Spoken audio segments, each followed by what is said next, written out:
Все, что ты называешь «я» — набор реакций. Кто ты без имени, без биографии, без обид и мечт? Давай разберемся. Ты не твои мысли, они приходят и уходят. Ты не твои эмоции, они вспыхивают и тухнут.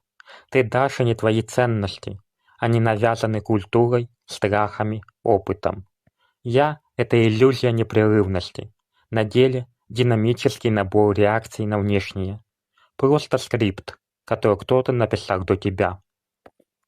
Уберем из этого уравнения убеждения родителей, установки среды, страхи прошлого, шаблоны поведения. И что остается?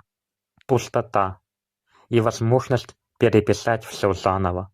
Именно с разрушения своего старого «я» люди начинают жизнь с чистого листа. Деконструкция личности — не просто разрушение, а первый шаг к новой жизни. Пока ты веришь в миф о настоящем себе, ты добровольно загоняешь себя в рамки.